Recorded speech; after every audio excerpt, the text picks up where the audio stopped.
توبہ استغفار کا کیا مطلب ہے کہ کچھ گناہ ایسے ہوتے ہیں جو انسان اللہ تبارک و تعالیٰ کے حق میں کیا کرتا ہے، اس سے مراد ہے یعنی وہ حقوق اللہ کے اندر کمی کوتاہی کیا کرتا ہے، یا جن چیزوں سے اللہ تبارک و تعالیٰ نے منع کیا ہوتا ہے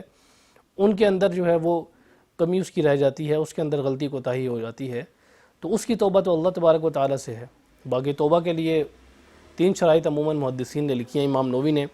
جو ریاض الصالحین ہے، جو ان کی بڑی مشہور کتاب ہے، اس کے اندر انہوں نے جو توبہ والا چیپٹر ہے اس کے اندر سب سے پہلے یہی بات لکھی ہے انہوں نے کہ توبہ کے لیے 3 چیزیں لازمی ہیں۔ پہلی چیز یہ ہے کہ انسان اس گناہ سے علیحدہ ہو، وہ گناہ حال میں نہ کر رہا ہو، کیونکہ جس گناہ کے اندر آپ مبتلا ہوں گے تو اس کی توبہ تو مشکل ہے انسان کر سکے، تو اس گناہ سے آپ علیحدہ ہوں۔ جیسے کوئی بدنظری کر رہا ہے تو وہ بدنظری نہ کرے اس وقت جس وقت توبہ کر رہا ہے، تو اس سے علیحدگی اختیار کر لے۔ دوسری چیز یہ ہے کہ اس گناہ پر شرمندہ ہو، پشیمان ہو، کہ بڑی شرمندگی کا احساس ہو، جیسے انسان کسی چیز میں ناکام ہوتا ہے، پیپر میں فیل ہو جائے تو اسے شرمندگی کا احساس ہوا کرتا ہے، تو بالکل ایسے ہی اس بارے میں بھی شرمندگی کا احساس ہو۔ تیسری چیز یہ ہے کہ آپ اس گناہ سے دور رہنے کا عزم کر لیں کہ ہم نے اس گناہ کو آئندہ نہیں کرنا، ہم نے اس گناہ سے دور رہنا ہے اور اس گناہ کو نہ کرنے کا عزم کرے۔ تو یہ 3 چیزیں جب ہوں گی تو انشاءاللہ اللہ تبارک و تعالیٰ سے قوی امید ہے کہ اللہ تبارک و تعالیٰ گناہ اس کو معاف کر دیں گے۔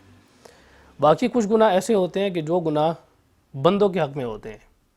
یعنی حقوق العباد ہوتے ہیں، بندوں کے حقوق ہوتے ہیں کہ جو انسان نے ان کے اندر کمی کوتاہی کر دی ہوتی ہے، کسی بندے کا حق مار لیا ہوتا ہے، تو اگر ان حقوق میں کوئی کمی رہ جائے یا ان حقوق کے اندر انسان کوئی گڑبڑ کر دے تو پھر اس کے لیے پہلی چیز ضروری ہے کہ اس کا حق ادا کرے یا اس سے معافی مانگے۔ اگر کسی کا کوئی مالی حق کھا لیا ہے، کسی کا کوئی مال کھا لیا ہے، پیسے کھا لیے ہیں، کوئی اور چیز ہو گئی ہے اس طرح کی، تو اس کو پیسے دے جا کر وہ، یا اس کا کوئی مال وغیرہ کھا لیا ہے تو اس کو جا کر ذکر کرے، ہو سکتا ہے وہ معاف کر دے، اگر نہ معاف کرے تو دینا بھی ضروری ہے۔ اور اگر کسی کے بارے میں غیبت کی ہے، کوئی بہتان کی ہے، کوئی چغلی کی ہے، کسی کو گالم گلوچ کی ہے، کسی کو برے القاب کے ساتھ کسی کو نوازا ہے، کسی کی چھیڑ سے کسی کو بلایا ہے، تو اس قسم کے تمام جو گناہ ہیں اس کی معافی مانگنا اس سے ضروری ہے۔ تو وہ معاف کرے گا پھر ہی اللہ تبارک و تعالیٰ معاف کریں گے، کیونکہ اصول یہی ہے کہ کسی کی عزت نفس کے اندر جب آپ اس کی عزت نفس کو مجروح کرتے ہیں، اس کی عزت نفس کو خراب کرتے ہیں، کسی کی پرسنل جو